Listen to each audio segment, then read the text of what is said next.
Hello. Hi, sorry, I might be here a bit early. No, you're okay. I'm just like, I'm going through like back end stuff right now. So no worries. Okay. Um,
oh, sorry. Can you hear me?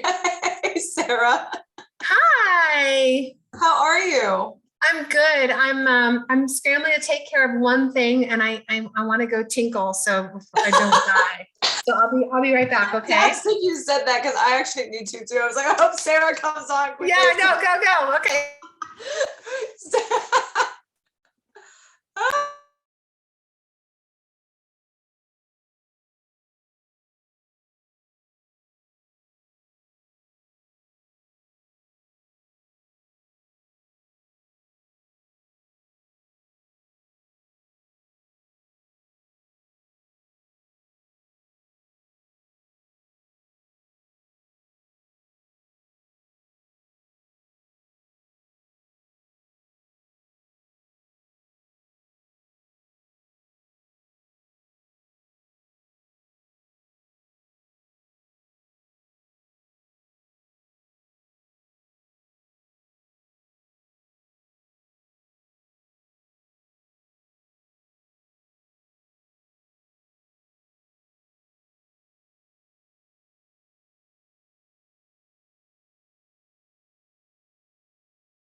So I heard you'll be doing the sake tasting event with Chiyoko in August. Exciting.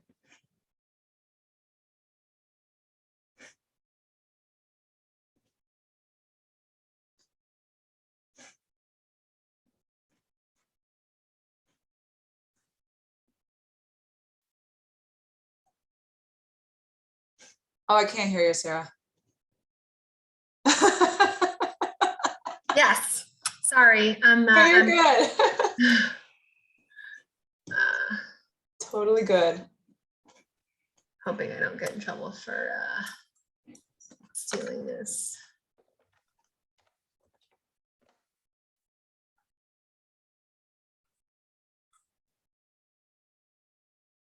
Yes, I am. Phew. Phew, excuse me. And I spoke to Dashi today about it, actually. Cool. Yep. And super stoked about it. Yeah, I brought back one of those sake samples you brought to the gala in December. Yeah. I gave it to my mother and she was like, this is the best sake I've ever had in my entire life. That's so cool. I can't remember which one it was though. I think it was the one with the little cat on it. Oh yeah, it was the Tatanyan. Yeah, that's so cool. Yeah, she was like, this is fantastic. I was like, I told you it's good. You just haven't been having the right ones. Well, I think I'm in good shape. I think I got everything in. I've got a ton of like show and tell stuff over here to show off to people. So the majority, I'm sorry, just while I'm thinking about this, the majority of people who should be here today are JETs, but I think there are 1 or 2 of Jonathan's students who will be joining us as well. That sounds great. That sounds just fine. They've registered. So if they show up, great. If they don't, it's okay too. So let me I'm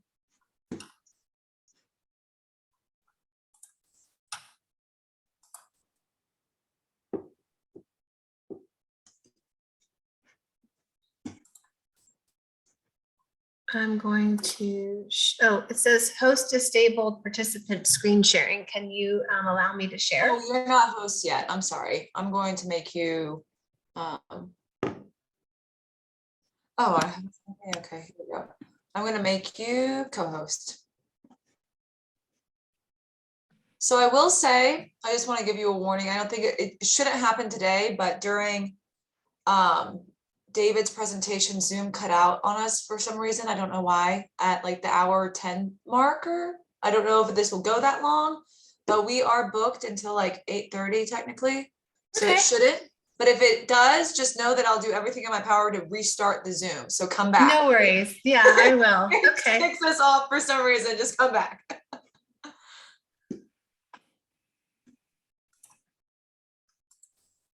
So are you guys able to see this? Yes, I can see it. Great.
So Julia, I obviously hope you'll,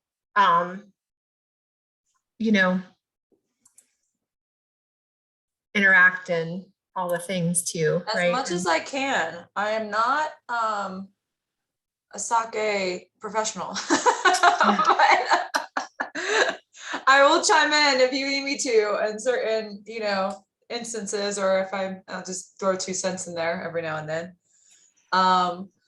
But yeah, just let me know if you want my perspective on anything. If Valerie, I don't know if Valerie's here yet. I think she might not be coming on. I don't know if you've met Valerie. She's from Atlanta. She used to be the JET treasurer for the Southeast chapter, and she might come on, and she's got great experiences too. Great. So It's one of those things where there's so many points of discussion and, like anybody who wants to chime in, I'm hoping that I'll have everything covered that we discussed.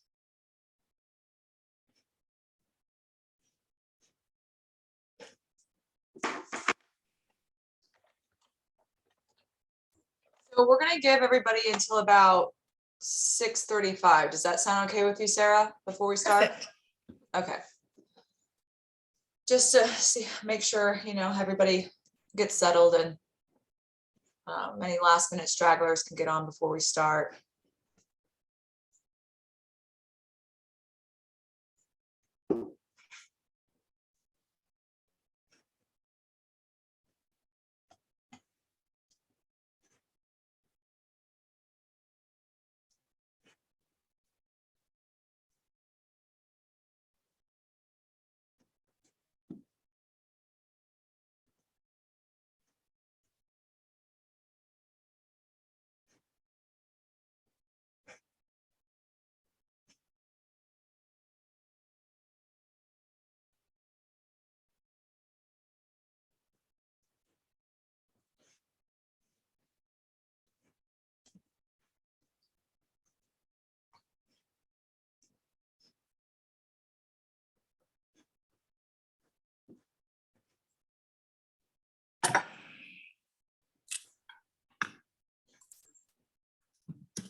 just for everybody who might not have been here when I announced it the first time, we're gonna give it a few minutes, maybe like up until the 6:35, just so people can come in.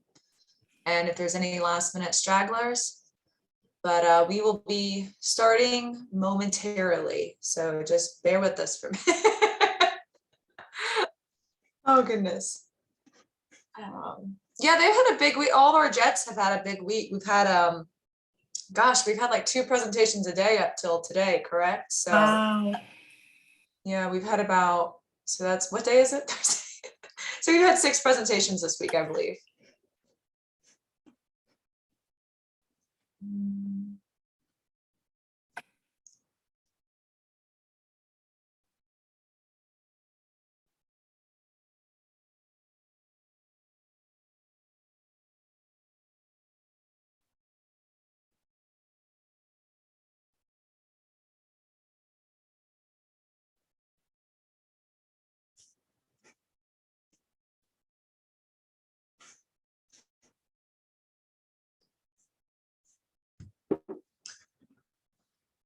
Oh, Alex said, yep. That's funny. You guys have, I don't know, did everybody, oh, you haven't gotten the email from Tim yet. We will have a 3rd presentation tomorrow for those who are on the pre-departure jet sessions. It's going to be the life after jet presentation, and it's going to be a panel of, it's going to be Tim, who's our vice president. He'll be presenting that. And then 3 other alumni who you've already seen. So who you've seen before. So it should be good. It will be after my presentation tomorrow. So it's going to be like 8:30. So if anybody is a night owl, it'll be good for you. But for those who'd like to go to sleep early like myself, can watch the recording.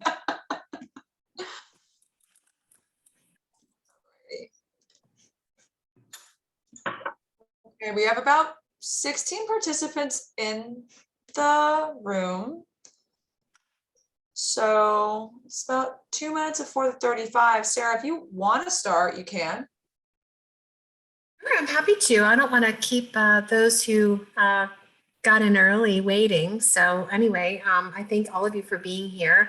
I have the chat window up. So please, throw out your questions. If you have, anything you want to add, or at any time, just, pop up and ask. I want this to be interactive and enjoyable for everyone.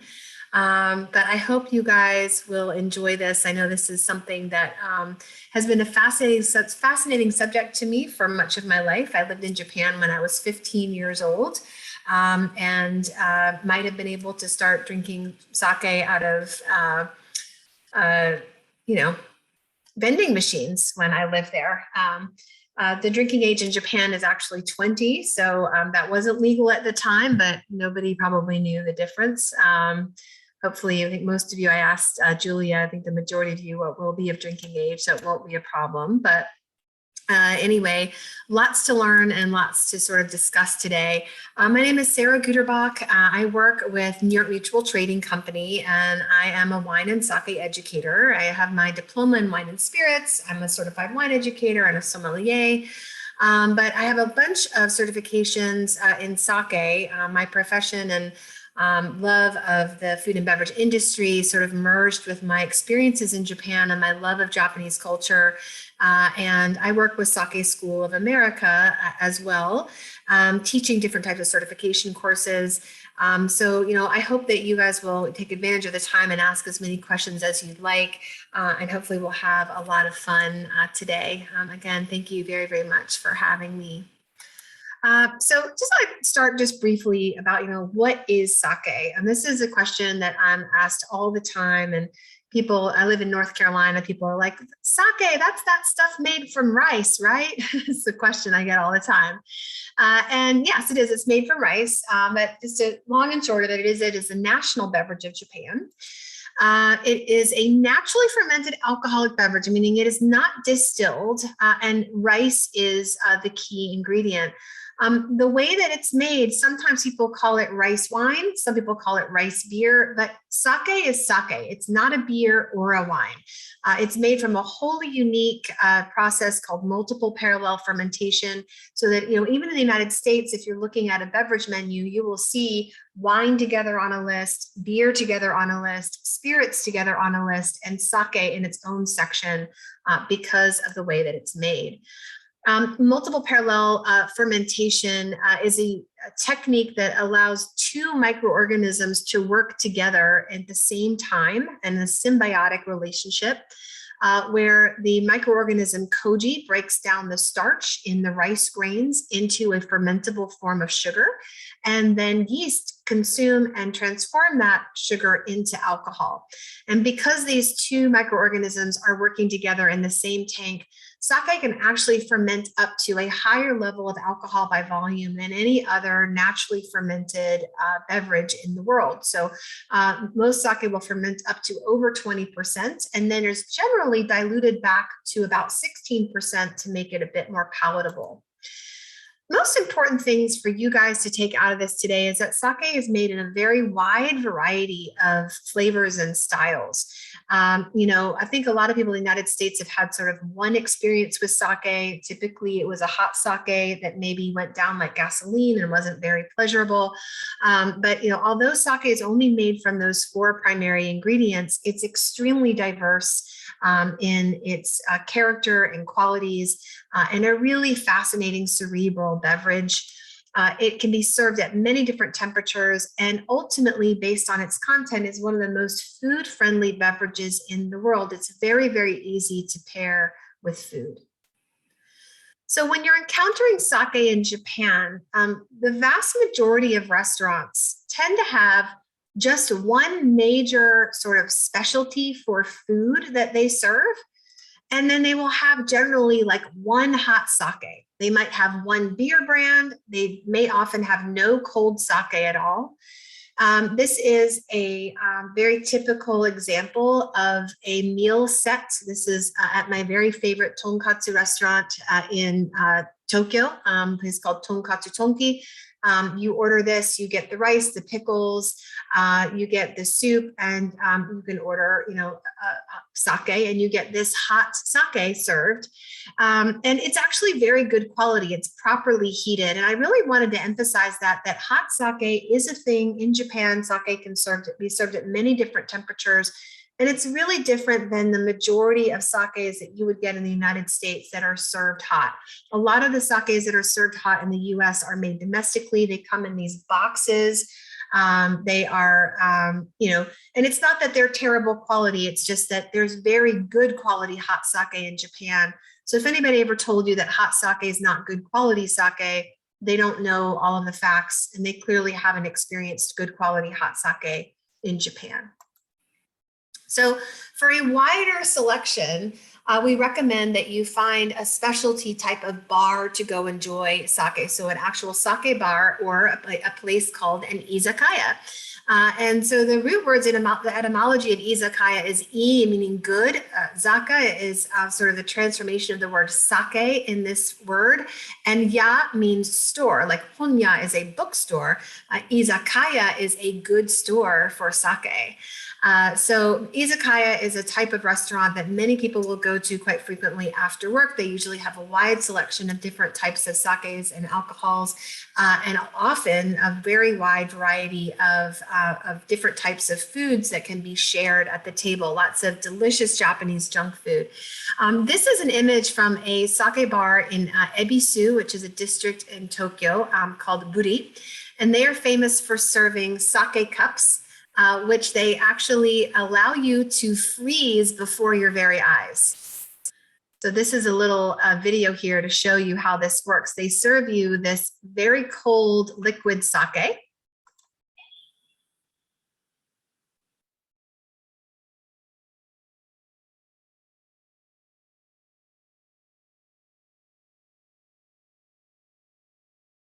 And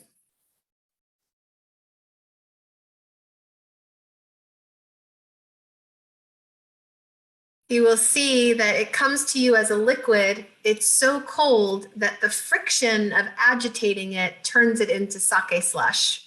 And then you peel off the top and you have a sake slushy that you can drink right out of the cup. And there are lots of these sake cups, and you can see them on the wall. They're collectible. People love to collect the sake cups. And this, in this instance, is polite to drink right out of the cup. So, sharing and serving sake. It is traditional to pour sake for one another. When you go out with people and you start an evening out, there's always quite a bit of formality for when you are serving sake to one another. And I do want to emphasize that this formality tends to fall apart by the end of the evening. So especially if you have been drinking a lot and everybody gets really drunk, or maybe you're with family or friends or people that you're closest with, you might start with this level of formality, and by the end of it, you know, people are kind of not really paying attention to the rules so much. But it is really nice to sort of know this etiquette. So we always pour sake for one another. You never pour for yourself. It's considered it's almost like a bad omen of inviting loneliness to pour sake for yourself. When somebody is pouring sake for you, you want to hold the cup in two hands. So I don't know if you guys can also see me, but when you hold the cup, you will hold the side of the cup with one hand and the bottom of the cup with the other. So you're always holding the cup with two hands and holding it up off the table. So people don't pour the sake for you on the table. If somebody's offering you sake, you must pick up your cup for them to pour the sake for you. When you pour, you also always use two hands. So you will hold the carafe or tokuri or the bottle with two hands, holding at one side, and then carefully holding the side of the bottle to pour carefully for somebody here. So, you know, in America, we're really kind of like, yeah, here's your sake. You know, like in Japan, you got to be a little bit more, you know, sort of ritualistic with it. So my question is, does anybody know what happens if your cup is empty? So if you have to pour for one another, what happens if your cup is empty? Any ideas? Everybody's quiet. No worries. So basically, this is where it gets kind of funny. The polite thing to do is, let's say that you're with friends and your glass is empty and you realize, oh gosh, I need sake. You will then pick up the bottle or the tokuri and start to offer sake to somebody who has plenty of sake in their cup. And they will look at you and they will look at their cup and they'll realize that you're offering them more sake while they have sake. Then they will look at your cup and realize it's empty, and they will immediately grab the bottle from you, go, oh, excuse me, and pour sake for you. So the way to sort of ask for more is to offer sake to others. That is the polite way to handle it. Once everybody has a full glass, the toast is kanpai. And there's a little sort of interesting etiquette note here that's very subtle, to consider the height of your glass and sort of where you come into the group with the kanpai. If you are sort of the low man on the totem pole at your company, you would be more likely to hold your glass below the others in the toast. So you might sort of toast down underneath. If you're the boss or a senior person in your class, you might have your cup up toward the top. And interestingly, the same thing is true of the exchange of business cards. And sort of the amount at which you bow. So when you are offering your meishi or your business card to people, if you're maybe offering this to somebody that is considered your superior in the hierarchy of your business, you would hand this low and they would hand theirs high. So there's a kind of interesting little subtle thing to note, the height of your glass in the toast. So moving on to the serving vessels here, there's many different types of, fine, high quality sake served cold is always best served in a wine glass. And this is becoming more and more the thing that you will see in Japan, in restaurants and in sake bars. So just note, it's very common to see nice crystal wine glasses being served for sake service. But there are many different terms for the types of sake glasses that are out there. So the majority that you will see are called ochoko, and they are these little cups like you see here in my hand and like you see on this tray. It's really important to bear in mind that although these cups are really small, they are not shot glasses. You are still supposed to sip the sake out of these cups. So just as you will hold the cup in two hands when you are served, you'll often bring this cup to your mouth with two hands and take small sips out of the cup politely. It is not a shot glass. There are carafes that the warm sake is served in, and I was just showing one of these earlier. This is called a tokuri, and the idea is that a large amount of hot sake goes in here. It's kept in this nice ceramic vessel where it stays warm. And then the reason you have these smaller cups is that you pour small amounts of warm sake in the cup, drink it a little at a time, it stays warm because the larger amount of the hot sake is in that tokuri. One other kind of fun thing, particularly, I think you might find this more in rural Japan as a common tradition that continues, or in very traditional restaurants, is that you may occasionally be brought a tray of sake cups to pick from at a restaurant. So this is actually a photo that I took in Japan of a bunch of glasses that were brought to me on a tray. And I was asked to pick my sake cup or glass for the meal. And it's very enticing to just immediately grab the one that you think is the prettiest or the largest, or whatever you might have in mind. But you do want to consider a little bit what you're drinking. So the size, the shape, the material of the glass, even the temperature and style of the sake can have a major impact on your drinking experience. So for instance, cloudy sake leaves a residue on the outside of glass cups. So it's sometimes nice to have an opaque ceramic glass or cup for a nigori or cloudy sake. Hot sake should be in a thicker walled vessel because that will keep it warm longer. Sake cups that have more of this tulip shape or maybe larger and wider, allow them to aerate more, can help you enjoy the aroma of that sake a lot more if it's a very fragrant style. So sometimes thinking a little bit about what you are drinking will be nice to consider when picking your glass. So this is a traditional sake cup called the Janome no Kikichoko. Kikichoko means like an analysis. A Kikisake-Shi is a person who's like a sommelier. So it's like a tasting cup, essentially. And this is a classic example that I have in my hand. Most of them are quite small. And the janome is a traditional sort of bullseye design called the snake eye. Janome means snake eye. And the reason they use this in the sake cup is because it helps them to judge the clarity and the color of the sake. So, if you cannot see the blue circles, maybe you have a cloudy sake, right? The sake is white and opaque, you can't see through it. If these white porcelain pieces look slightly golden or have a bronze or amber tinge, maybe that sake has been aged purposefully for a little while and has a little bit of color, or maybe it has not been fully filtered to strip out all of the color. There are larger cups than this that are called sake master cups. So you can see the difference here in size in these two. These sake master cups are used by tojis, or the master brewers at their breweries. They take samples out of tanks and evaluate them. They're also used when sake is judged in competition. And this would hold 180 milliliters, which is one go. It's considered, it's about 6 ounces or 2 whole servings of sake if it was filled up entirely to the top. There are also flatter, more delicate styles of porcelainware called sakazuke. I'm holding one up if you can see this. These sakazuke tend to be used more for very, very fancy high-end sakes, and also in ceremonies. In the marriage ceremony, there's an exchanging of cups with these beautiful enamel, very large, flat, almost look like plates that people drink from. And the idea here is you always hold this in 2 hands and bring this to your mouth and then drink.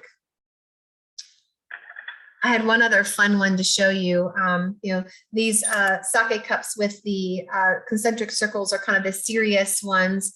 If you're not as serious as many people, if you're more like me and you like to have fun, they also make some out there that have like little smiley faces and designs in them. So only available in Japan generally. So recommend that you keep an eye out for these types of things. Are quite fun to collect and give as gifts. So the next type of way that sake might be served is in a masu. And masu is a little box. And what's interesting is, as I mentioned, so this large sake cup holds one go, 180 milliliters. This masu also holds 180 milligrams essentially of rice. So one go is the amount of rice that was sort of a unit of measurement, like a ration, if you will. The idea is that the amount of dry, uncooked rice that fills this cup is the amount of rice that would be cooked or steamed, that is amount that would feed one man for one day. So this is a portion of rice that would feed a person for a day. And that's become a unit of measurement where, again, 180 milliliters now is a kind of standard unit of measurement. So the way this works is quite frequently, you will have a cup that's placed inside of this box. And then you're given an overflow pour. So this is a gift from the restaurant to you. It's in the spirit of generosity. And the idea is, you know, I'm going to pour you so much sake that it's going to overflow your cup and start to go into the box. Now, that presents a bit of a conundrum as to how to drink this, because you have a box with a cup in it that's over full. So the way that this is meant to be done is that you would actually lean over the table. You're not picking anything up. And sort of like a bird, you would sort of lean over and sip some of the sake out of the cup so that it's not quite as full. And you lower that level of the sake. And then that allows you to pick up the glass and drink from the glass. What's interesting is that there will still be sake in the masu. And these are so fragrant. I wish we had like smell-o-vision, you know, because the it smells like a humidor or a cedar box or a cedar closet. If you've ever had like a guinea pig and you've had cedar shavings, there's a very significant smell that you're probably familiar with, or a cigar box. It's a very strong aroma. And so as soon as the sake goes into this masu, it's actually going to absorb some of that aroma and flavor from this box. And that changes the way the sake tastes. So in proper etiquette, you want to drink the sake from the box separately from what's in the glass. So a couple of options for that. You would like to probably drink the all of the sake out of the glass and then pour the remaining sake from the box into the glass and drink it, so you're not mixing the scented sake with the pure sake. Or you can simply drink from the masu. It's sort of a Zen idea that if you've achieved enlightenment, that you would be able to drink from the flat side of the box without spilling. So you can kind of try to wrap your mind around that. But the proper way to drink from the masu is to drink from the corner, and one holds the masu like so. So you have sort of opposite corners between your thumb and pinky, and bring this up to your mouth and drink from the corner. Any questions? I'm hoping this is not boring. I think this is extremely interesting. So I don't know where everybody else is. I'm enraptured. Everybody's so quiet. Okay, cool. I hope y'all are having fun. I have a question. Yes. Hi, Katie. Hi. Is it like preferable to drink directly from the masu, or to pour it in the glass afterwards, or like no real distinction? So I prefer to pour it in the glass afterwards. And, you know, part of the reason for that is, you know, these masu are maybe a little harder to clean. You know, maybe I'm wearing lipstick, you know, I don't want to, like, you know, you're not keeping the masu and taking it home. They do make enamel versions of these that are much more easily cleaned. And I'll say that I think, you know, in reference to that question, it's another one of those things where maybe you kind of observe and watch what other people are doing at your table and sort of use their example. I generally, though, the main thing that I try to be considerate of is I want to keep the pure sake separate, drink that, and then I generally will pour it into the cup and continue to drink out of the glass. So that's my method. I think it's fun to drink out of the masu, though. So, you know, there's no right or wrong exactly. That's a great question. So this takes us to nomikai culture and sort of this idea of after work drinking and partying. So a nomikai is basically a gathering to drink, like let's go drink together. And it's a very common thing to do after work or with your friends or family at the end of a long day. I would note that depending on where you land in Japan, the pressures of going with the nomikai, going on the nomikai after work, seem to be sort of evolving and changing in Japan. At one time, it was considered terribly rude not to go. So if you were asked to go to the nomikai, it was kind of like you had to go to the nomikai. It was often important for people to interface perhaps with their boss and their higher ups, their senpais at a nomikai, people that you may never really talk to at the office, you would then maybe talk to at this event. That being said, particularly in Tokyo, where things maybe are becoming a little bit more relaxed, maybe people are feeling a little more confident to decline. In some of the smaller cities and rural areas of Japan, there may still be that pressure to join. So you kind of want to consider, how you feel about that. When you go to have a drink after the day of work, the first toast, sort of along with kanpai, people will say, "Otsukare-sama desu," or "Otsukare-sama," or "Otsukare-sama deshita," like that. Basically, this means you are tired. And it's sort of a recognition of you worked really hard today, so you deserve a drink, right? So otsukare-sama means, job well done, time to relax because you're so tired, let's have a drink.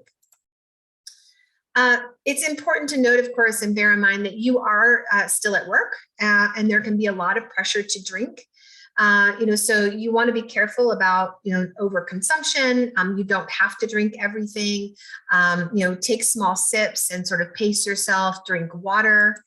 And ultimately, especially if you're feeling that pressure to join in the first place, right? It's also okay to leave early. And so there's a couple of phrases that you can say to excuse yourself. One being, as it starts to get late, to say "soro soro desu ne," sort of like it's like sort of getting to the time. So it's about that time. And then the other way is to sort of say, "Pardon me for leaving before you," or "Pardon me for leaving early."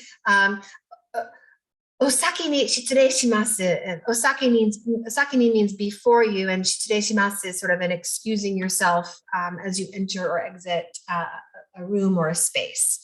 So those are terms that you can use as you start to wind down and want to leave a little bit early. Sarah, sorry to just jump in right here, but I'll quickly just touch on the nomikai culture for JET, if that's okay with you. Just yes. Yeah, I would just say to all the departing JETs that are heading out, if you've got a boundary with drinking, I would set that early. So like the moment that you get to Japan, if you have, if you only are somebody who likes to have 2 beers and then you like to go, you can set that boundary early. Don't let them push you to drink more in the beginning, because they'll expect that from you every single time. It will hold you to that expectation. Absolutely. Yeah, absolutely. So whatever boundary you have with drinking, it's completely okay. And if you don't drink, absolutely fine. You can still go to the nomikai. You can still eat the food. You can still have a good time. Just be like, look, sorry, I just don't drink, and they might question you on it. Be prepared for some questions. But if you're firm with it, and I think we have a question. What is a polite way to just straight up decline? Mm-hmm. So, this is one of those awkward questions where, ultimately you can politely decline and they will politely allow you to not be there, but there might still be some judgment on the fact that you've declined. But I think that if you were to suggest perhaps that you weren't feeling very well, or that, and to sort of say, to say as much as possible that it's okay, and thank you. However, even if you have to say like that, like for you, for that particular evening, it won't work at all. Like today is moody. Like it's a not good. It's impossible basically for you. You can get to that point. But yeah, it's awkward. It's sort of like how you say, I don't want more, Yeah. which I have, I think that phrase for you as well. Oh, perfect. Yes, and it is 100% possible to accept the drink and just not drink it. I became a very, the master of just holding a drink and having that be, and, you can, sort of cover your glass and say you're fine. But yeah, I think, it's a really fun thing to do. It's a great way to experience lots of different foods and to get to know people and to make friends. So, and I would say that in the first, like, as you set those precedences and those boundaries, try to go a little bit and set a boundary or time limitation for yourself. And then the more you make yourself present, the easier it is, honestly, to say later on, oh, I can't, maybe that you're not feeling very well, or making an excuse for your health or something like that is probably the best way to decline. Absolutely. Absolutely. Japanese people are generally really allergic to alcohol, actually. So Kristen asked, do Japanese people actually have a much higher tolerance? Or are they typically more used to drinking? They typically push boundaries. So, what's interesting is that a lot of the things that people drink in Japan, particularly shochu, is proven to have less instances of hangovers or brutal hangovers than like a lot of other types of spirits. It's also lower in alcohol than other spirits, so you can drink more of it. Either way, alcohol is a poison, but I have some information on that, so we'll talk more about that as we move along. And if I don't quite fully answer the question, we'll come back to it at the end.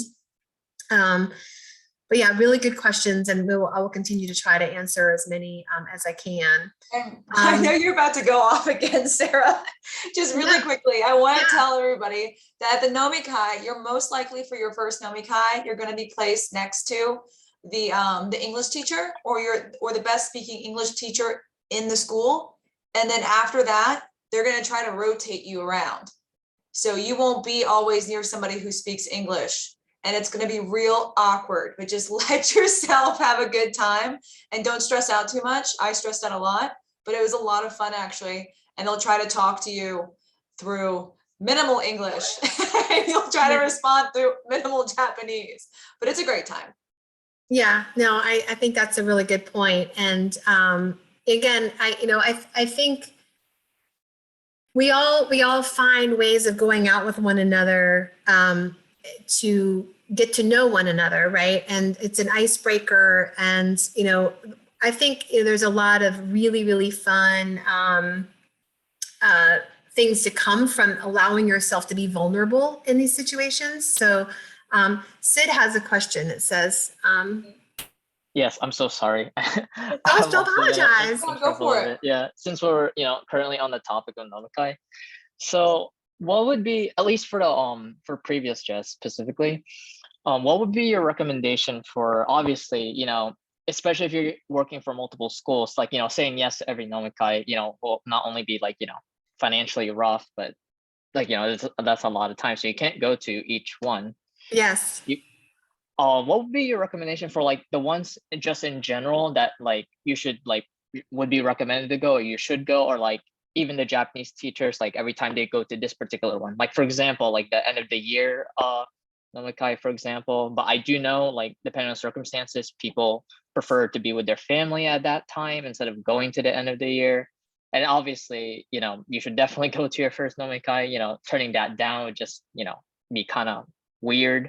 Like, what? Yeah, because the first nomikai is like very much an introduction, right? So, and it's a celebration of your arrival. And I would also say anytime there is a new person that's introduced to the school or the group as an employee or a new teacher, you'll also want to be present for those.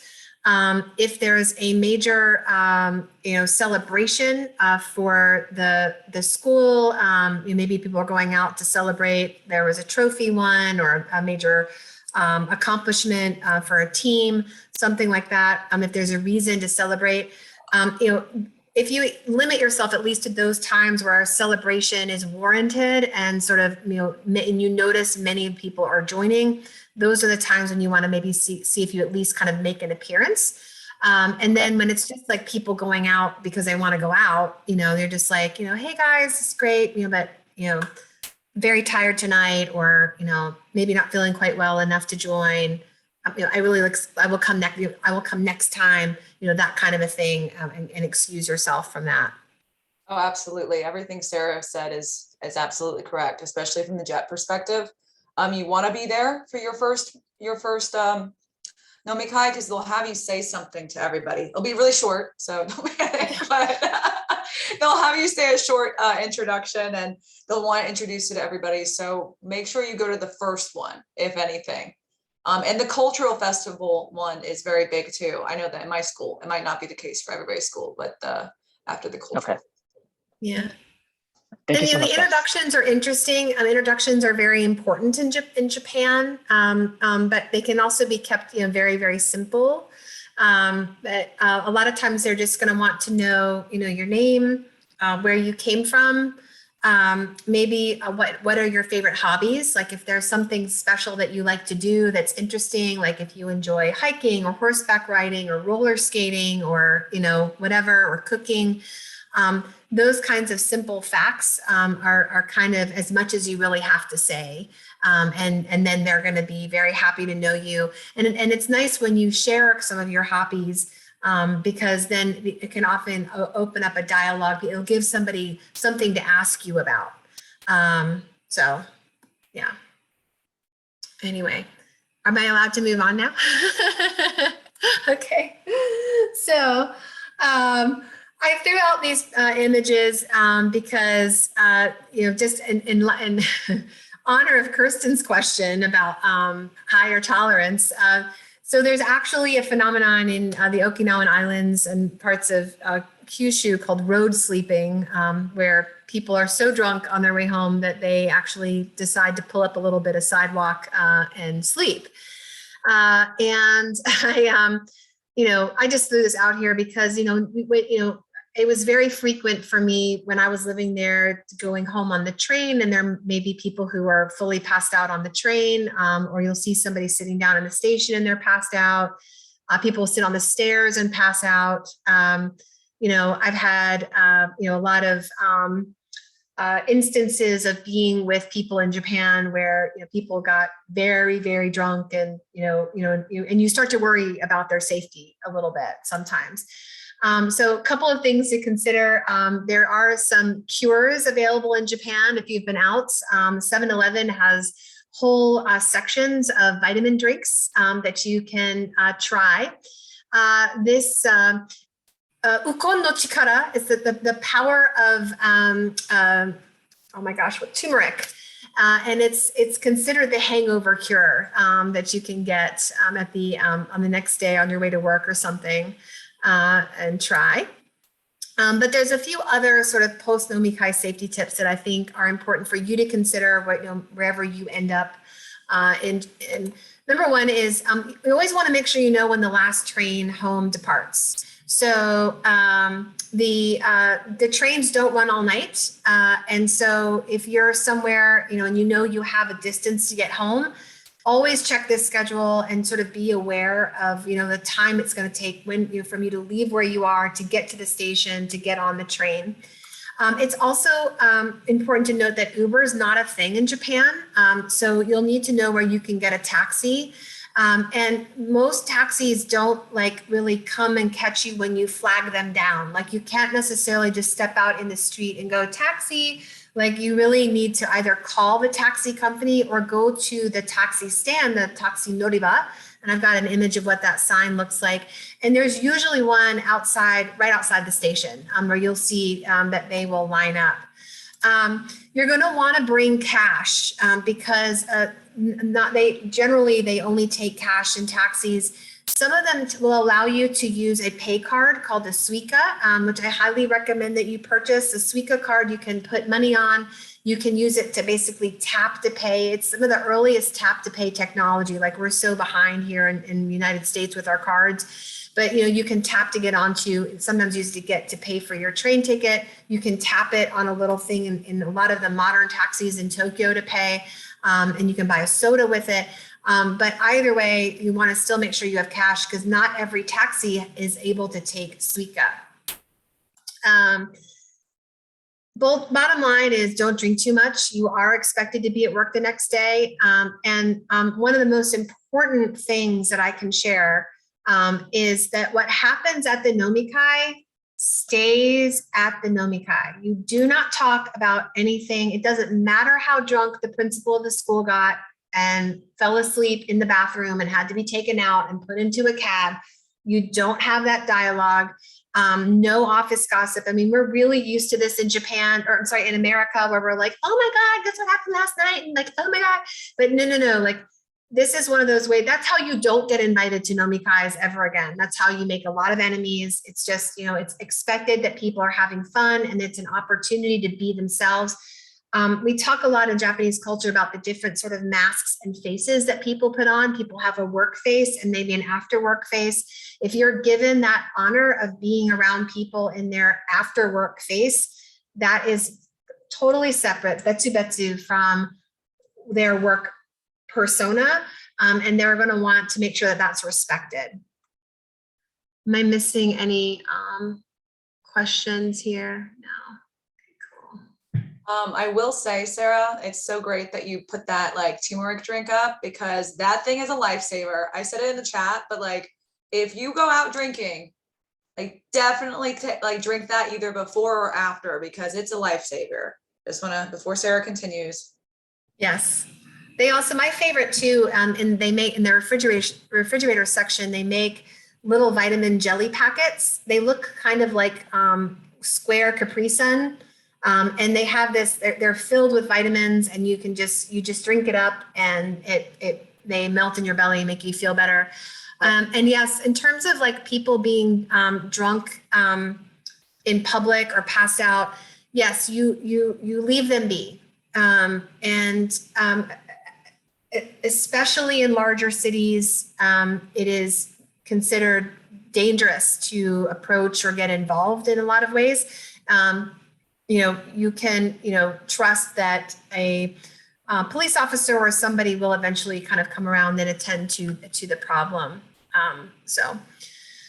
Moving on, Julie and I chatted about this and thought it would be kind of a good idea to have a little bit of a dialogue about gender roles in Japan and just kind of touch on some of this. There is a still very strong sort of appropriation and expectation of behavior based on gender in Japan. This is changing, especially in Tokyo and the most massive urban areas. But again, knowing that some of you may be going to more rural Japan, you want to kind of consider this when you're out. So, host and hostess bars are a real thing. You may go out to some districts of the town or city that you're living in and notice that there are bars where, a pretty lady is standing outside or a man is standing outside and sort of suggesting that you come in. Sometimes they have, prices by the hour. These are not, this is literally a place you go and you are given the company of somebody to hang out with. It's not it's not prostitution, just to be clear, it's company.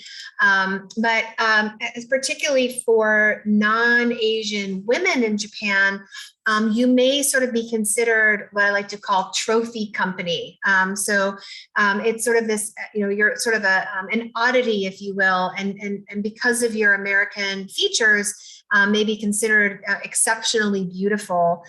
So sort of that idea of like trophy wife in America, it's like trophy company sometimes for Japanese men in particular to have the company of a young American woman.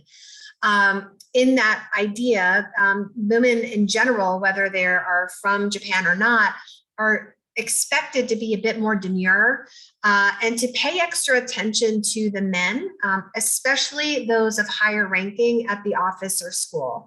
And I want to make clear again that that extra attention is not involving any kind of like prostitution or sex or anything like that, but it is sort of this concept that you may be a bit more attentive to offering food to your senpai or pouring sake.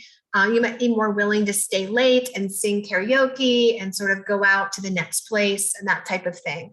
And I do think that this is another one of those places where setting up your boundaries and sort of being willing to sort of establish how you feel comfortable in those situations very early on is really, really important because I was never in a situation where I was made to feel uncomfortable necessarily when I lived in Japan, when I was going out with people in this situation, but I did often feel like I had that little bit of expectation. And even now at my Japanese company that I work for here, I'm the very first to go, oh, sumimasen, chotto, onegaishimasu. Like, let me offer, my voice goes up 14 octaves when I speak Japanese because I become like, this Japanese girl kind of a thing. And it's sort of, at the time when I lived in Japan in 1990, this was still very common. But we thought we'd just talk with you, sort of touch on it and note that even the idea of identity concerning gender can be attributed even to different types of foods and beverages. Sometimes foods or beverages are described as being for men or for women or masculine or feminine. So this takes us on to some of the fun foods you might encounter on the nomikai. So we're still surviving the nomikai. I like to call it the fabulous freaky food show. It seems to be somewhat of a game for people in Japan to test people from outside of Japan on their ability to stomach Japanese foods. I like to call it the greatest Japanese game show. So some of the things that I have encountered in my time is torisashi, which is what you're seeing here. This is raw chicken. It is chicken sashimi. The little bowl that you see at the bottom left of the picture is shaved chicken hearts in ponzu sauce, raw. Shuto, which is a salted fermented bonito intestine. Essentially, it's fermented fish guts. I've got a story about that. Firefly squid, which are tiny little squid. They're about the size of your thumb that you're meant to eat entirely whole. Whale, wholly raw shrimp. And one of the all-time most difficult foods for many people from outside Japan to enjoy, but considered quite the delicacy, is shirako, the sperm sacs of the male cod. I'm not saying all of this to scare you. I think it's fascinating. And I want to point out that shuto is one of my absolute favorite things I've ever tasted in my life. So I wanted to sort of give you some ways to survive the game here. So the most important word of advice I can give you about eating in Japan in these nomikais is to try it first and ask later. Just try the food. You're very likely to fall in love with it. If you ask it what it is and someone says, oh, try this sperm sac of the male cod, I guarantee you're going to have a hard time eating it. My shuto story is that I was at a sake bar with a friend and we ordered this beautiful homemade cold silken tofu. It was homemade at the restaurant and it had this delicious, savory, salty pink sauce on it. And with the sake, it was one of the most incredible food pairings I've ever had in my life. And I'm just spoonfulling this into my mouth, like going, oh my gosh, this is so delicious. And I finally asked what it was. And my friend said, it's shuto. I'm like, I don't know what shuto is. What is shuto? And he's like, just a minute. And he grabs his cell phone, his keitai denwa, and he's like, and he's like looking up on the G-Show. And I have the spoon in my mouth and I'm about to take a bite. And I'm like this. And he holds up his phone and he shows me and it says, fish guts. And I was like, okay. I already knew I liked it, but I had to pause for just a moment. So try first, ask later, and then you can kind of make your decision. Again, outright refusal is very much considered impolite. So it's always best to try a little. Same thing with going to the nomikai, try to show up for briefly. If you really cannot, and you're at a place where you're being offered something that's absolutely impossible for you, the best way to handle that is to go, これはちょっと、まあ、すみません. This is a very polite way to say, I hate that. So, Japanese people tend to not say no. They don't just refuse things. They say, まあ、そうですね. 難しい. Like they have all kinds of things that they'll say that mean no, but they're not saying no, right? So this idea of sort of waving your hand gently and going sort of like, oh, これはちょっと I'm okay, 大丈夫. I'm 大丈夫. I'm okay. 私は大丈夫です. Those are ways of sort of politely declining. Keyword to think about though, and if you've got good friends in Japan, they will ask you this before they order. They will say, do you have anything that you wholly dislike? They're called dai kirai mono. Dai kirai mono ga arimasu ka? So if you're at the onomikai and they're looking at the menu and somebody says this to you, do you have any things that you really hate?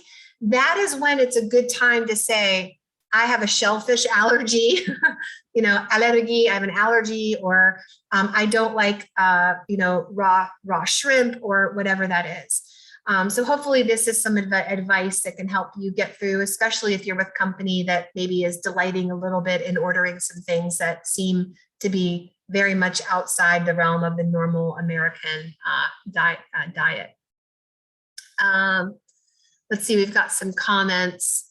I remember when I was abroad, one of my host brother's friends thought it was adorable that I was getting lemon sours because it's a girl's drink.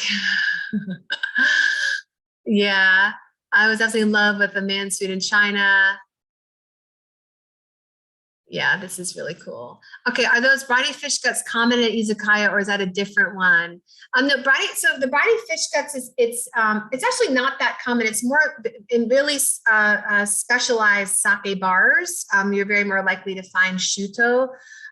It's not something that I saw all over the place, but you can seek it out. So I don't think you'd be worried about being served that event if that's a concern.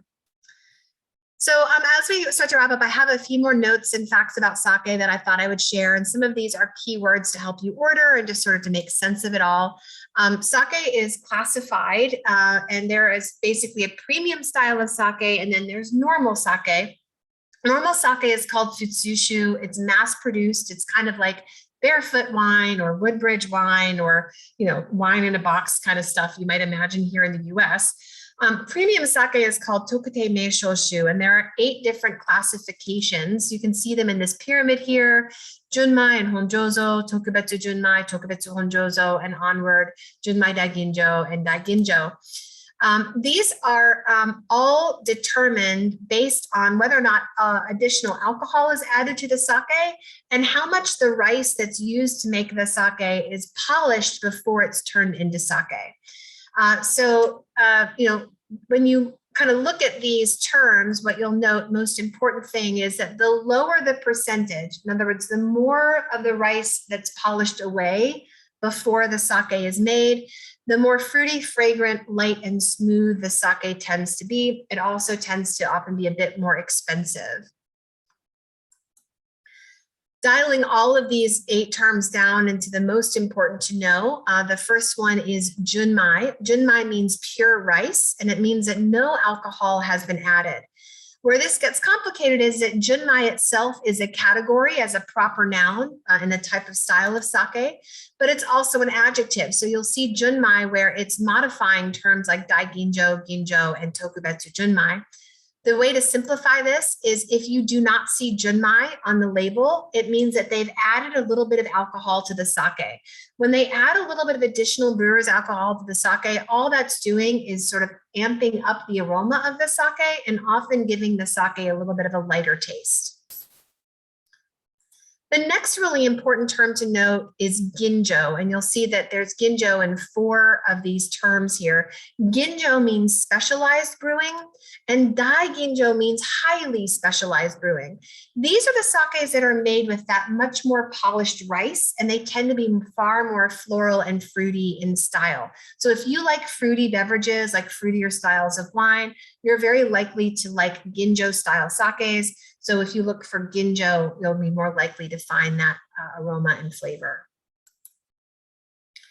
In terms of sake service, there are 9 different recognized temperatures for sake service in Japan. There are actually kanzake bars, or warm sake bars, where you can go and they will pour you sake cold or at room temperature and then warm it to the exact drinking temperature that's ideal, and then allow you to taste it both ways and see how it changes when it's served warm. This is a lot to note, so just to kind of dial it down, I have some tips here to help you with some very typical ordering terms that I think are important to remember. So amakuchi means sweet tasting and karakuchi means dry tasting. So if someone asks you what kind of sake do you like, and you know you prefer sweeter beverages, you can say amakuchi. If you like dry wine, karakuchi. Tanrei and Tanrei Karakuchi have to do with a style of sake that is light and crisp.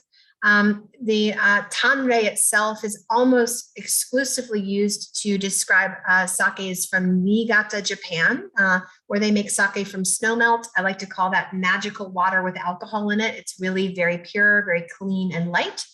So Tanrei Karakuchi for a couple of decades through the 80s and 90s, and really even fairly recently, was the most popular style of sake in Japan. And it's starting to become a little bit more old-fashioned. They're making a lot more tricked out sakes that are richer and bolder and fuller in flavor and aroma. But you may notice, especially in more rural parts of Japan, that Tanrei Karakuchi remains a very popular type of style, light, dry, and crisp sake to drink. If you want to order cold sake, it's called reishu. Basically, it's means refrigerator cold.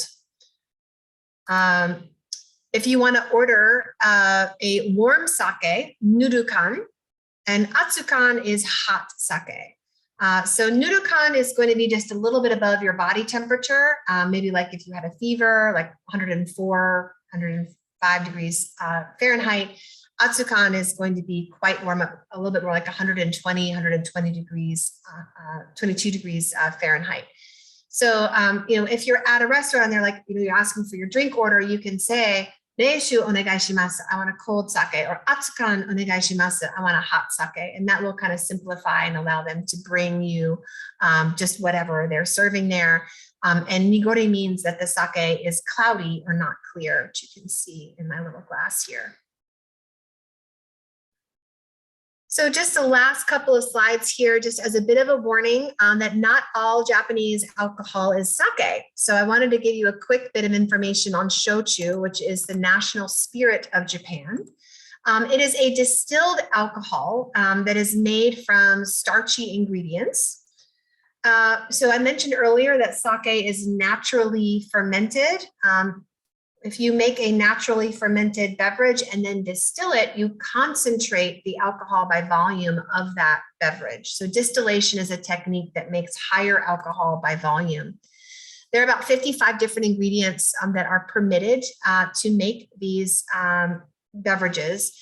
And sweet potatoes, barley, and rice are the most common categories for shochu.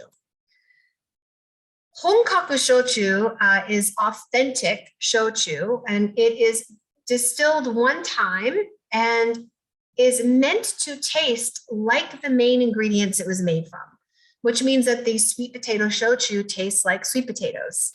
The kome shochu tastes like rice, and I will give you a little bit more color to that in just a moment.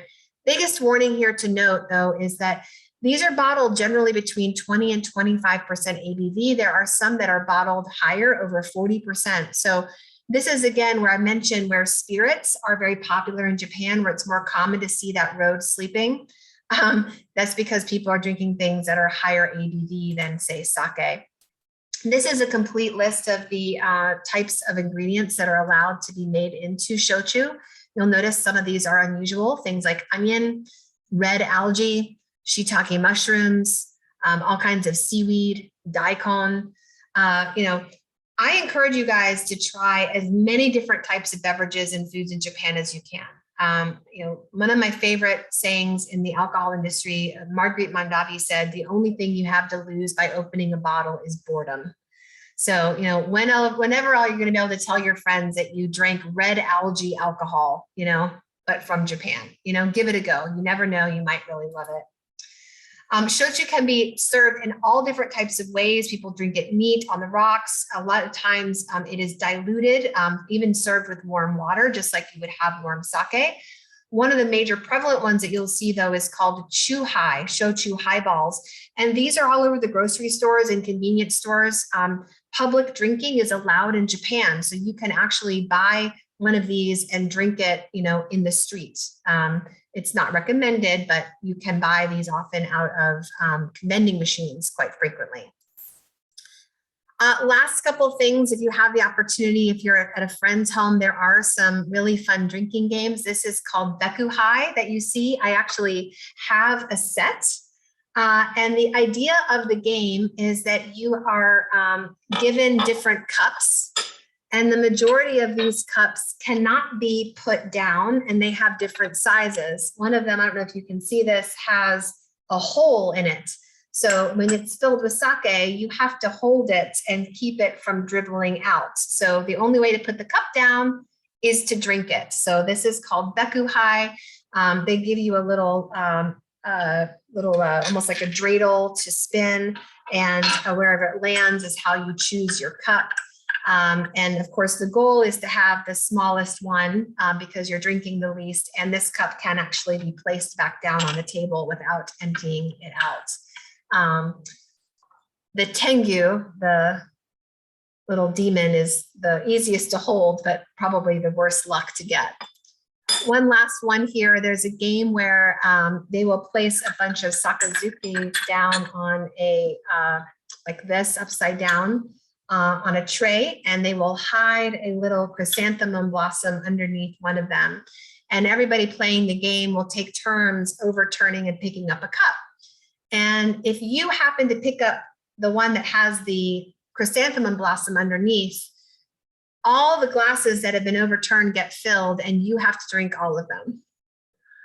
So that's another way to maybe have a really hard day at work the next day. So that's everything I have for you guys today. I just wanted to see if you had any questions. I'm happy to stay on a little longer. I don't know the name for the chrysanthemum name. The other one is called Bekuhai. So Bekuhai is the name of the game with the different shaped cups. But I don't know the chrysanthemum game. It's a game that's quite popular in Kochi Prefecture on the island of Shikoku.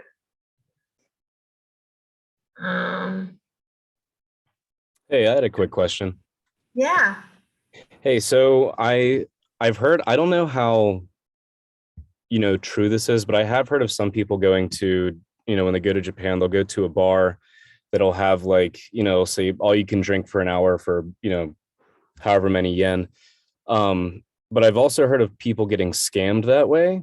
And at the end, they'll try and charge them for some insane amount of money, and I was just wondering. I've never been to a bar like that, and I cannot answer that question. I'm so sorry. Yeah. That's okay. I was just wondering if it was common or not. I have been to a bar like that. I've been to a bar like that, but I haven't gotten scammed. So.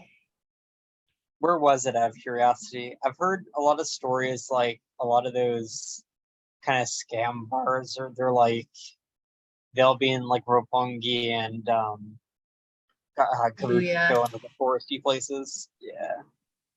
I would there's Google reviews there in Japan as well. I would just do your research, do your research on Omi Hodai's, do all, check out the bar beforehand. If it has weird reviews, and just ask the jet community wherever you are. Where are you? Do you mind me asking? I was an alternate and I got upgraded like a month ago. So I just got extended to the group C departure. So I'm You don't know still, yet? yeah, they haven't told me yet. Okay, so wherever you are, there's probably a JET community there. And they've been there for a little bit of time. So if you ever have a question about any of that, just feel free to ping them via Facebook. Again, Facebook is your best friend while you're in Japan. I don't know how many of you have Facebooks, but Facebook is your best friend. So please utilize that. And the JET community is always willing to help. I agree on the Google stuff too. It's pretty amazing how much information is out there to like look up reviews on things. And there's also a bunch of really great websites like Japan on the Cheap, you know, like like you can kind of Google up these websites and they'll tell you places where you can go. I mean, I tell people all the time, you know, I lived out of the 7-Eleven a great deal of my time. I mean, you know, there's quite good quality food. It seems impossible to imagine, but you know, one of the neat parts is, you know, if you're sort of on a budget, it's like, you know, you can go and get really nice prepared food, you know, onigiri and things like that, and have, you know, breakfast and lunch, whatever, you know, easily. Actually, school lunches in Japan quite frequently are very, very good. I have a strong place in my heart for chicken katsu with curry over rice in a bowl, you know, that my school served. And I just like, anytime I can eat that anywhere, it's like very sentimental in taste to me. Because but it's, you know, sort of taking advantage of those types of things can help you live very affordably. And then that then can allow you to have a little bit more budget to say, oh, I want to go to this bar and try that unique thing, or I'm going to go have that fancier meal once in a while, you know.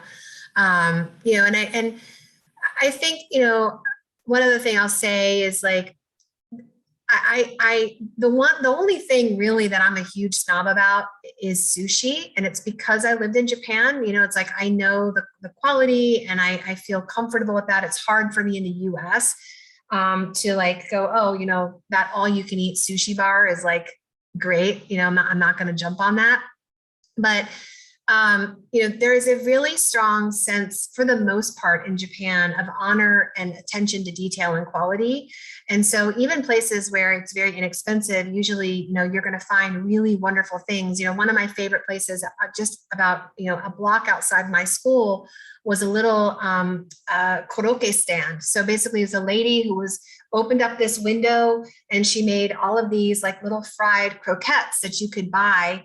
You know, it was like 100 yen and you could get like a corn croquette or a potato croquette, you know, and that kind of stuff. It's like, you know, you've spent, you know, 300 yen on an amazing, you know, little snack, and you've got, you know, plenty more left. So even in places that you go and you're, you know, maybe they're not the highest quality restaurants, you're going to get, you know, pretty good quality food and service. And like I said, I never felt like I was in a situation where I got scammed. And I never felt like I was abandoned by my friends either. I always felt like, you know, I had good friends that wanted, you know, as much as I felt maybe a little put on the spot, like to try something scary, you know, it was all in good fun and kind of increased our bonds. It wasn't really hazing in a bad way. So don't worry about that. Sid, did you have another question? Yes, I did. Going off that, actually, what would be your recommendations for like sake that you can buy from like convenience stores and vending machines? Like, what are your personal favorites that you would say definitely like try out? So one of the ones that I really like, Kikisake makes a yellow can, a gold can sake. It's like 19% alcohol. And actually, so here's the other thing. The sake vending machines are a little harder to find than they used to be. And what's funny is you can actually find in some of them full-size bottles like this in a vending machine. Yeah, I do recommend checking out every possible vending machine whenever you see them, particularly in hotels, because you might find underwear and corn soup all in the same one, which I think is pretty neat. But yeah, the Kikisake cans are really, really, really good. In the convenience stores, you know, there's actually a lot of things that are still common here. I mean, names you may recognize like ozeki, gekkeikan, shochikubai, those are very common. What I honestly recommend is, you know, if you can, you know, is going more to like an actual grocery store. A lot of the grocery stores are underneath department stores. So you'll have like department stores on the corner or near or next to the station, and you go down into the basement and they'll have a couple of floors, one being like a grocery store and one being more of like a prepared food area. And in those areas, you'll find actual more higher end, nicer alcohol stores. One last thing, let me see if I can prop this down. I'll show you one other thing.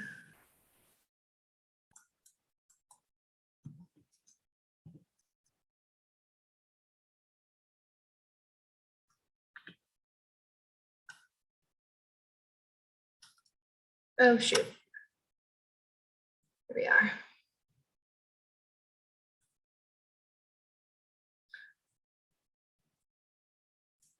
So can you guys see this screen here?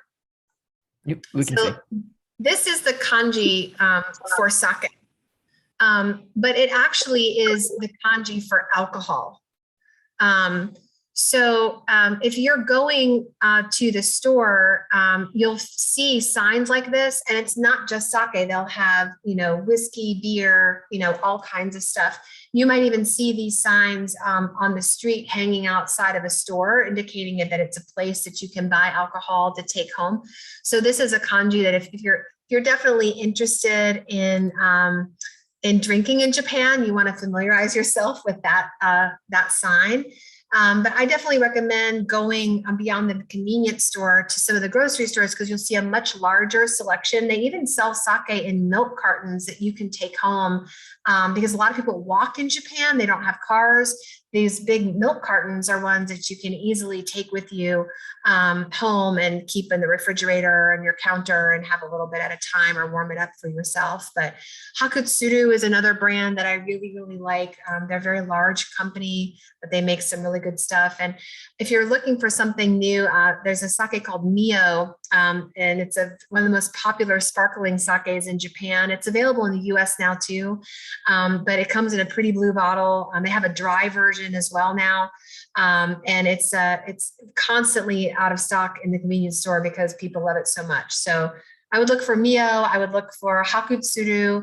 Their Sayuri, the little pink bottle Nigori, is really, really good. And I would look for the Kikisake cans, which are 19% alcohol and will get the job done really quickly whenever you can. So Perfect. I'll keep a lookout for those. Thank you. I have Anytime. 2 more short questions, if that's go. okay. I'm fine. Go ahead. Okay. The second one is, I know like these, for example, these PowerPoints are like available later on. I'm just wondering, where are they available to be accessed? Is it the same location where like the recordings are? Because I know some of the speakers have like mentioned that they would become available later on. But... Yeah, so I'm gonna send out an email with all the PowerPoints and everything. At the end of this whole session, I have them all. I just don't want to send them out daily. I'm just gonna put them in a file and then share them.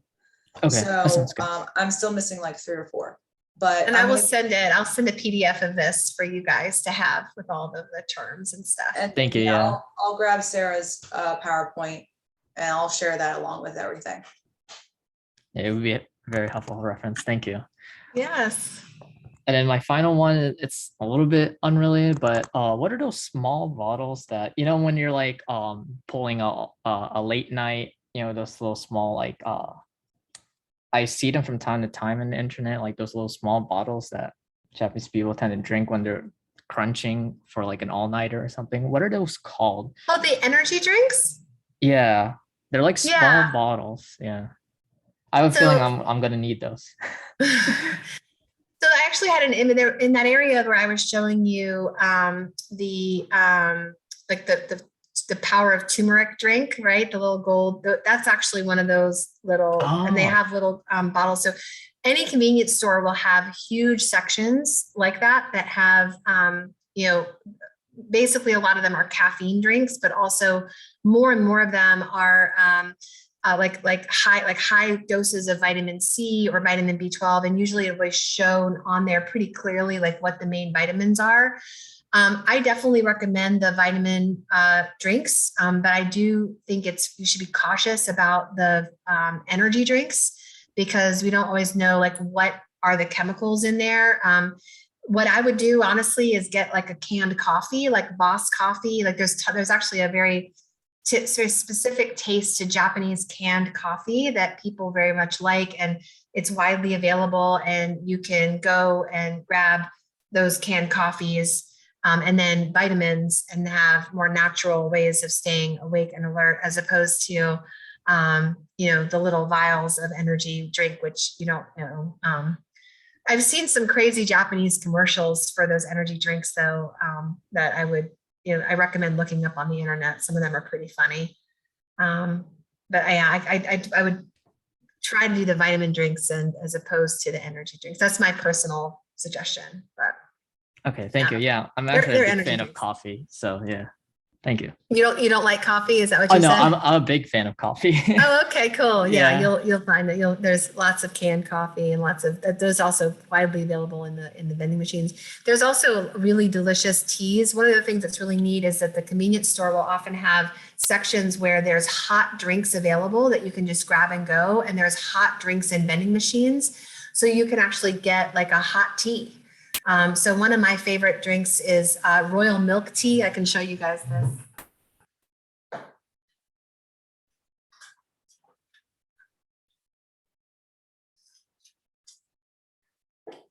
So this is my favorite. Basically, it's an English tea with milk. It's kind of like a bergamot tea, like an Earl Grey. This is a powder that you can do. And it's such a popular flavor that even Kit Kat makes a flavor of milk tea Kit Kats that you can get. But it's neat because you can get that at the convenience store and it'll already be hot and you can just take it in a bottle and go. So. Any other questions? I'm pretty sure. I have a question. Go ahead. So I work in coffee right now, and for like one of my trainings at work, we did like a cupping and we like tried to identify like different like tasting notes and things like that. So I was just wondering if there's like the same culture of like identifying like a tasting note with like being like a sake sommelier, and if so, how did you train your palate and how long did it take you? So the best part of training your palate is that you get to drink a lot. You just drink as much as possible. But no, there's lots of books and courses. I teach the sake advisor class, and I teach the sake sommelier class, Kikisake-Shi. The Wine and Spirits Education Trust has a major set of courses. And the Japan Sommelier Association has a major set of courses that people take, a sake diploma. And I teach all of those courses now. There is definitely a lexicon that goes with it, but much like with wine, we look at it. We say, how, is it clear? Is it not? Does it have legs and tears? Is it completely crystalline or does it have color? We smell it. We go, is it flawed or is it fine? What are the aromas? I'm smelling, lychee and white blossoms and a little bit of brown rice, right? You do all of that. You taste it, you hold it in your mouth. You're noticing how much acid it has, how high is the alcohol, what are all the flavors, how long is the finish.